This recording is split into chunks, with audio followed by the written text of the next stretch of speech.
Verification is a process.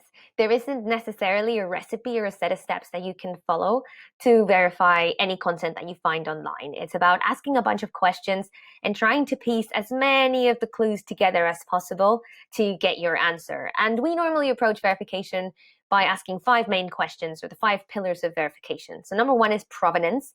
Are you looking at the original piece of content? Remember how easy it is to share things on social, and sometimes tracing back how something was shared to try and find the original person who published it can tell you a lot about that piece of content.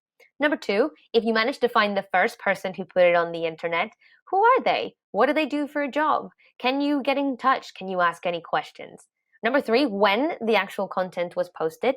4 is location, so where it was created. And number 5 is motivation, so why was this piece of content captured? Let's look at an example. We found this particular tweet on the 9th of March earlier this year, and it's a video of a person running away from 2 people in a hazmat suit, and they're screaming help, help, help, and both the text of the tweet and the text in Arabic in the video say an Italian corona patient escaped from hospital. Now, at the time when we found it, this tweet didn't have that much engagement. So if you look down here, it has 3 retweets and 19 likes. But the person who posted it, the account who posted it, has quite a big following on Twitter. So we thought it would be important to investigate it just in case it started to get traction and we needed to step in and provide some answers. The very first thing that you always should do when verifying content online is archive it. Back it up. Tweets can be deleted, blog posts can be taken down, Instagram accounts can be suspended. And in the meantime, you lose the material that you were using to investigate. So in this particular case, I use Wayback Machine to back up this tweet so that myself and other people can go back and refer to it just in case if it got taken down. Step number 2, I went to a tool called Invid, which is a video verification plugin for Google Chrome that has a ton of different useful tools, including a Twitter search and some metadata readers. But in this particular case, I was interested in the video analysis tool. The video analysis tool lets you put in a link for a Twitter video or a YouTube link, and it'll analyze the account that posted it, give you some useful information, and then find a thumbnail that you can reverse image search to see if this video has existed online before. So this is the analysis it gave me of the account. It tells me the name, the location listed, whether it's a verified user, the number of followers. Sometimes these can be clues. So for example, if an account is claiming to have existed for a really long time, but it was actually just created last week, that starts to set off your alarm bells. When it came to the reverse image search part of it, it gave me this particular thumbnail that I was going to send to Google Image, reverse search, Yandex, and Tinai. It's important to search across different search engines because each of them have different algorithms and they look at little different parts of the internet. So sometimes one of them won't find a lot, but a lot of them, another one will. And again, piecing the puzzle together is what's important. So Tinai only found it in one place, an Iranian video sharing website called apparat.com. And then later that would make sense because I started to find it across all sorts of Instagram and Twitter accounts tweeting and publishing in Farsi, which is what people speak in Iran. And it's because this website picked it up and then everyone started sharing it. And you can see already this was published on the 1st of March of 2020. So the 9th of March version that I saw on Twitter wasn't the first time this has existed online. Then Yandex. Yandex found a bunch of different examples on Twitter that were sharing this video, and sort of like Twitter aggregating websites like Twibbler and Twitter Trends Map.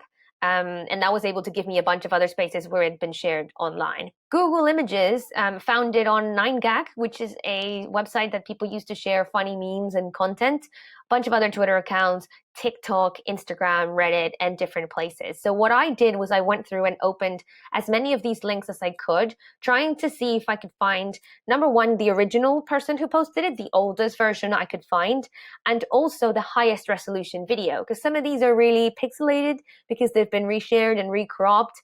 And I wanted to find the best resolution possible to see if I could read some of the text in the either street signs or were there any clues that I could use to figure out where this video was from. And eventually I found this other version from what looks like Snapchat because of this strap that's in the middle of the video. And the important thing about this version is that it was the clearest one that I could find. I'm not sure if it translates to how you guys are seeing the screen, but when I downloaded it, it actually let me read some of the text in the video, and that was super important. So what do we know so far? People are claiming that the video is from different locations, so not just Italy. There are versions online that I could find dating back to at least 2015. It has been posted in websites for memes and GIFs and funny content. Most of the versions are low quality, which means that it's been shared, downloaded, reshared, reposted, and we can know for certain this is not from March 2020. Now, this might be enough information for you to then say, you know what, we're not going to run it, right? Because I can't, it's not from this year, it's not a corona patient, and then it doesn't really matter where it came from because I know what it's not, right? And that might be enough for your editor, and a simple search through Invid would have gotten you there. But we can dig deeper. Using that version that I found from Snapchat that gives you actually a lot more of information, I started to pause the video at different times to try and read the signs and get some visual clues to geolocate it. Geolocating is figuring out where something was created by using visual clues in images and videos. So, for example, in this frame, you can see that it's a car park in a corner of the street where there's some street lights, that the billboard at the back says 25C, like how Americans write cents, so maybe it's in the US. Then they run past this really colorful building in a corner, so could I eventually find that on Google Street View, because it's a super distinctive looking building. What are the street signs like, and do they look like a specific country? Then they run past this other building that has a business in the front. I don't know if you can see it, but that clearly to me reads D''M something, and then an S, and then UNI, like uni. And you can also see the kinds of cars that people are driving. So they're bigger, not really European looking cars. And the side of the road that they're driving on means that at least they're not in the UK. And last but not least, when at the end of the video, when they run past the street, there is this specific signpost that has a like a sign on the lamppost. And if you blow that up, that clearly to me reads Keen, Kean. So I did what we all do when we have a question. I typed it into Google. And if you Google Keen, the first result that came up was this, Keen University, and it showed me this logo. And it looks exactly like, well, not exactly, but close enough to the logo of the sign on the lamppost. So maybe it's Keen University. So then I typed that into Google Maps to figure out where is Keen University. And it turns out it's in Union, New Jersey in the United States. Union, New Jersey doesn't look like a big town. So do I just go about maybe searching all the parking lots and looking at them in Street View to see if I can find that specific one?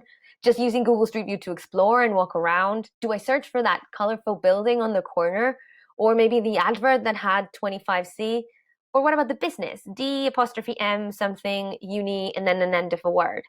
The good thing about looking for businesses as clues is that most of them tend to be listed on Google. They have websites, they have Facebook accounts. They want people to find them to get their clientele and their custom. So I started thinking, how can I finish this sentence? DM, unicorn, uniform, unisex.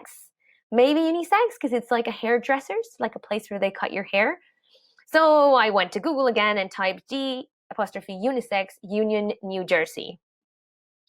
And there it is. Tomorrow's Unisex is a hair salon listed on Facebook on 292 Morris Avenue, Elizabeth, New Jersey. Now, Elizabeth and Union, are they the same thing? Are they different neighborhoods in the same place? Let's find out. I took that address and plotted it onto Google Maps and actually found the other thing that I could verify, which was that really colorful building on the corner. And if you use Google Maps to look around, behind us, there's a car park. So I found the exact place. If you really wanted to be super sure, now that we have a specific place, you could do some good old-fashioned journalism and check the CDC's website for reported cases in New Jersey. You could even contact the local authorities, so call the New Jersey Department of Health and ask. So there's always analog ways of backing up your digital investigation.